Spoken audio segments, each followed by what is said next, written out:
हमारा टॉपिक है वो है संयोजिक ऊतक यानी कि कनेक्टिव टिश्यू। तो जो इसके बारे में मैं आपको पिछली वीडियो में बता चुकी हूँ कि देखिए जो हमारा कनेक्टिव टिश्यू होता है उसका कार्य होता है कि जो हमारे शरीर की जितने भी अंग होते हैं यानी कि जो हमारे शरीर में जिनका कार्य अलग अलग होता है, तो संयोजिक ऊतक उन शरीर में विभिन्न अंगों को जोड़ने का यानी कि जो अलग अलग तरह के जो हमारे बॉडी के जो अंग होते हैं उन अंगों को जोड़ने का कार्य कनेक्टिव टिश्यू का होता है ना। और ये अंग क्या होता है कि आपस में मिलाए जाते हैं और ये अपने स्थान से यानी कि अगर ये किसी भी स्थान पर है तो ये अपने स्थान से नहीं हटते हैं। तो यही इनकी विशेषता होती है कि एक तो अपने स्थान से नहीं हटते हैं और दूसरी चीज़ होती है कि इन ऊतकों की कोशिकाओं के बीच में जो अवकाश रहता है यानी कि एक तरह का जो गैप रहता है उसमें एक रचना विहीन पदार्थ भरा रहता है और इस पदार्थ पे सूत्र रहते हैं। और जो ये सूत्र होते हैं ये भी कई रूप में हो सकते हैं, कई बार ये अलग अलग तरह की शेप्स में हो सकते हैं, अलग अलग कलर में हो सकते हैं। जो इनका आकार होता है यानी कि जो इनका साइज़ होता है ये अलग अलग साइज़ में हो सकते हैं। फिर आता है हमारा संयोजी ऊतक के प्रकार यानी कि टाइप्स ऑफ कनेक्टिव टिश्यू। तो देखिए जो हमारे संयोजी ऊतक के प्रकार हैं यानी कि जो टिश्यू होते हैं हमारे कनेक्टिव टिश्यू कई प्रकार के होते हैं, जिसमें है हमारा श्वेत तंतु ऊतक यानी कि वाइट फाइब्रस टिश्यू। श्वेत तंतु ऊतक सफ़ेद यानी कि जो इनका कलर होता है सफ़ेद रंग का होता है और ये चमकदार सूत्रों से बने होते हैं। इसके जो सूत्र होते हैं पतले भी हो सकते हैं, शाखा विहीन भी हो सकते हैं, यानी दोनों ही तरह के हो सकते हैं। और ये ज़्यादातर समूह यानी कि एक तरह के ग्रुप में रहते हैं जो ज़्यादातर मजबूत और कठोर होते हैं। दूसरा आता है हमारा पीला प्रत्यक्ष ऊतक यानी कि येलो इलास्टिक टिश्यू। ये ऊतक पीले रंग के होते हैं, जैसे इनका नाम है कि पीला प्रत्यक्ष ऊतक यानी कि ये अपने ही कलर के होते हैं, येलो कलर के होते हैं और ये सूत्रमय होते हैं। इनके कुछ जो सूत्र होते हैं कुछ मोटे होते हैं। इनमें एक तरीके की प्रोटीन पाई जाती है जिसे हम कहते हैं इलास्टिन प्रोटीन कहा जाता है, यानी कि इलास्टिन प्रोटीन के बने होते हैं। इसमें प्रत्येक सूत्र में कई स्वतंत्र शाखाएं यानी कि इनकी कई शाखाएं भी निकली होती हैं और ये जो शाखाएं होती हैं शाखाओं की भी यानी कि दूसरे से जुड़ती जाती है, यानी कि एक शाखा दूसरी शाखाएं से आपस में जुड़ती जाती है जिसपे एक जाल के समान रचना बन जाती है। क्योंकि देखिए जब एक शाखा दूसरी शाखा से जुड़ेगी और दूसरी तीसरी से, तो यानी कि ये क्रम कंटिन्यू चलता रहता है और जिस तरीके से एक प्रकार का जाल बना लेती है ये। तो ये अवकाश ऊतक में पाए जाते हैं, यानी कि इस प्रकार के टिश्यू जो होते हैं वो हमारे अवकाश ऊतक में पाए जाते हैं और ये लहरदार होकर भी यानी कि ये लहरदार होते हैं लेकिन ये देखने में सीधे तने हुए होते हैं। नेक्स्ट आता है हमारा अवकाशी ऊतक एरियोलर टिश्यू, यानी कि ये ऊतक मांसपेशियों और अंगों को जोड़ने का कार्य करते हैं। इन ऊतकों में तरल पदार्थ की मात्रा ज़्यादा दिखाई देती है दूसरे ऊतकों के अकॉर्डिंग और तरल पदार्थ में यहाँ यानी कि ये जो इनके अंदर तरल पदार्थ भरा होता है ये इधर उधर बिखरे हुए होते हैं। कुछ कोशिकाएं दिखाई देती है यानी कि इधर कुछ कोशिकाएं दिखाई देती है। इन ऊतकों का जो तरल पदार्थ होता है वो एक तरीके का लसदार होता है, एक तरीके का चिपचिपा और खींचने वाला पदार्थ होता है इन टिश्यूज़ के अंदर। ये ऊतक त्वचा के नीचे भी पाए जाते हैं, यानी कि जो हमारी स्किन होती है बॉडी की जो स्किन होती है हमारी स्किन के नीचे पाए जाते हैं। अवकाशी ऊतक के अर्धठोस मैट्रिक्स में फाइब्रोब्लास्ट नामक चपटी कोशिकाएं मिलती है जिसे हम कोलेजन या इलास्टिन तंतु बनते हैं, यानी कि जिन्हें हम कोलेजन या फिर इनसे एक तरह के इलास्टिन तंतु बनते हैं। कोलेजन तंतु महीन एक तरह यानी बहुत बारीक और बहुत लहरदार यानी कि जो एक तरीके की कर्व शेप में होते हैं और श्वेत रंग यानी कि वाइट कलर के होते हैं। ये श्वेत कोलेजन तंतु कहलाते हैं। फिर आता है हमारा जालीय ऊतक रेक्टिकुलर टिश्यू। ये संयोजिक ऊतक भी अवकाशी ऊतकों के समान होते हैं, यानी कि जो हमारे टिश्यू होते हैं कुछ टिश्यू की जो कैरेक्टरिस्टिक्स होती है यानी कि कुछ विशेषताएं होती है जो सिमिलर होती है, यानी एक दूसरे से कहीं ना कहीं मिली होती है। तो वैसे ही इनकी कुछ अपनी भी विशेषताएं होती है। इसके तंतु महीन और पतले होते हैं। इसमें स्वतंत्र शाखाएं फूटती है, यानी कि जो इनकी शाखाएं होती है वो खुली हुई होती है। इनकी कोशिकाओं के मध्य बहुत कम, यानी कि जो कोशिकाएं होती है इन कोशिकाओं के बीच में बहुत कम गैप होता है।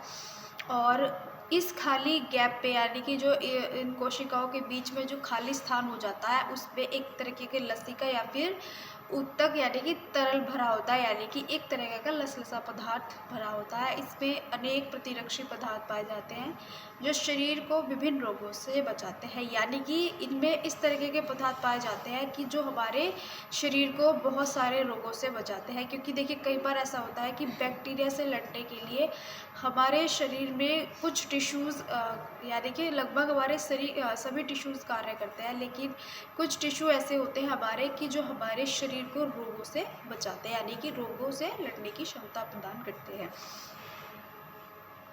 फिर आता है हमारा लसीकाम ऊतक।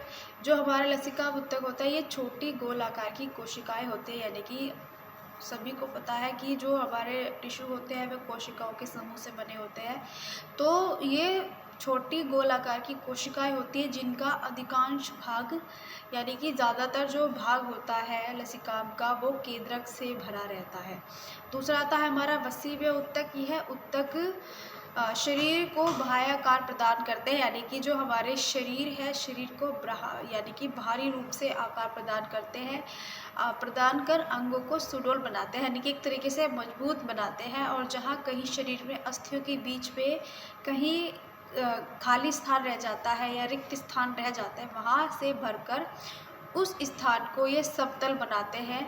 और ये ऊतक अंत त्वचा, यानी कि हमारी जो स्किन होती है कोमल अंगों के चारों ओर रक्त धमनियां तथा अस्थियों गड्ढों में यानी कि पाए जाते हैं। तो जो हमारा वसा वाला जो हमारा एक तरीके से वसा में ऊतक होता है, इसमें ज़्यादातर क्या होता है, इसके अंदर ज़्यादातर फैट भरा होता है जिसे यानी हम वसा कहते हैं। फैट भरा होने के कारण इसमें शरीर में एक तरीके की एक तरीके से शक्ति प्रदान की जाती है, यानी कि एक तरीके से हमारे शरीर में शक्ति यानी कि जो ऊर्जा होती है ऊर्जा संचित होती है, यानी कि एकत्रित होती है। शरीर को ऊर्जा प्रदान करने के साथ साथ, यानी जो हमारा वसा हुआ ऊतक होता है वो शरीर को ऊर्जा प्रदान करने के साथ साथ शरीर के अंग जो होते हैं हमारे, यानी जो हमारे पार्ट होते हैं उनकी सुरक्षा का कार्य भी वसा में ऊतक का ही होता है। क्योंकि देखिए हमारे शरीर को एक तरह की एनर्जी प्रदान करते हैं, यानी कि इनके द्वारा हमारे शरीर में एनर्जी को एकत्रित किया जाता है, जो हमारे एक तरीके से शरीर के ताप को भी नियंत्रित करके रखते हैं।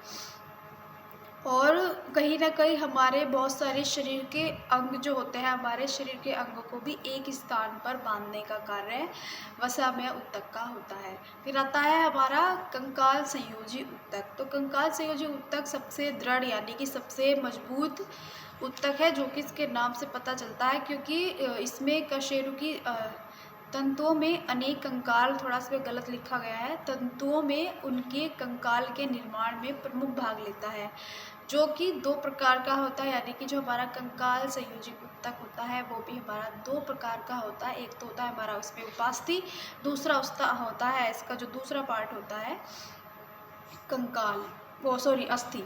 तो पहला है हमारा इसमें उपास्थि। ये भी वाइट कलर के या फिर गुलाबी रंग का कड़ा किंतु लचीला पदार्थ होता है, जो अस्थियों के बीच की जो संधि होती है स्थलों में पाया जाता है। यानी कि जो हमारी अस्थियां होती हैं अस्थियों के बीच में हमारा ये पाया जाता है। अधिकांश यह ज़्यादातर जैसे कि हमारा नाक है, कान है, वक्ष तथा पसलियों के बीच में विद्यमान रहता है। यह अंगों को दृढ़ता के साथ साथ लचक भी प्रदान करता है। जैसे कि आप अपने कान को या अपनी नाक को छू करके देखते हो तो आप इसको महसूस भी कर सकते हो। दूसरा आता है हमारा अस्थि यानी कि बोन। जो अस्थियाँ होती हैं हमारे शरीर को क्या करती है, एक तरीके से शरीर को दृढ़ता यानी कि मजबूती प्रदान करती है। यह मजबूती से अधिक यानी कि ये मजबूती प्रदान करती है थोड़ा सा इस पर गलत हो गया है।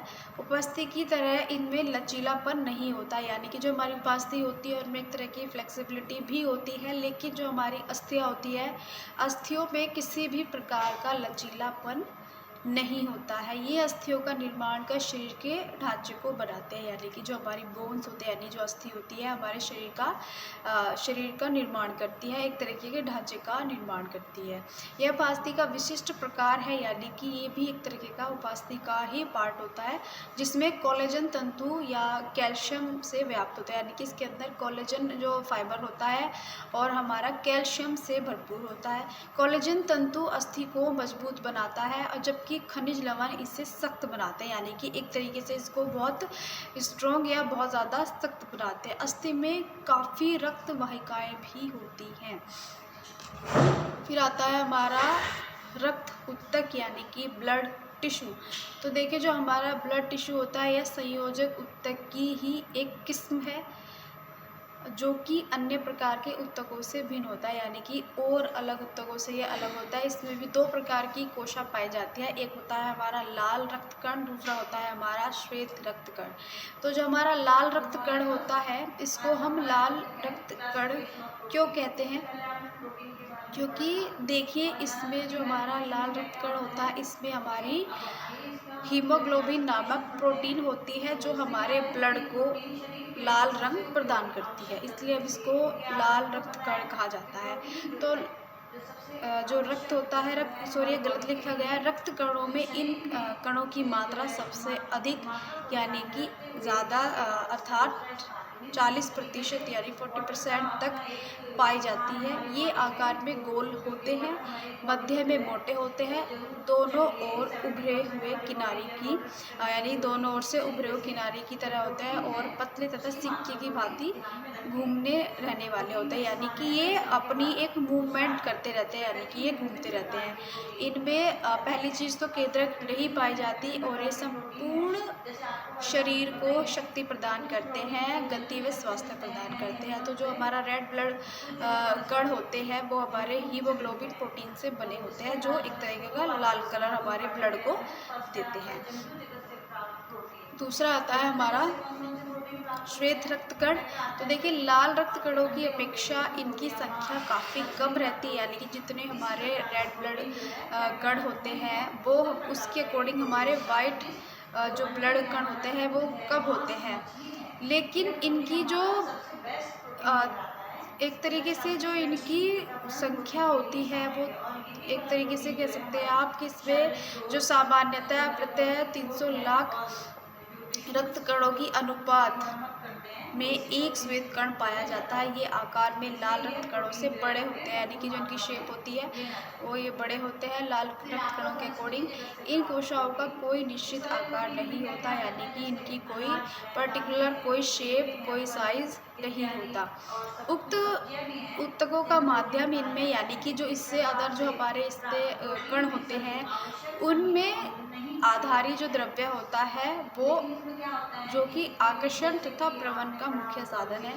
रक्त में पाए जाने वाला यह पदार्थ एक तरीके का प्लाज्मा कहलाता है। प्लाज्मा एक क्या होता है, प्लाज्मा एक रंगहीन पदार्थ यानी कि रंगहीन द्रव्य होता है। तो स्टूडेंट्स ये आज का जो हमारा टॉपिक है टिश्यूज़ अभी हमारा कंप्लीट नहीं हुआ है, इसको मैं आगे कंटिन्यू करूँगी नेक्स्ट वीडियो लेक्चर में।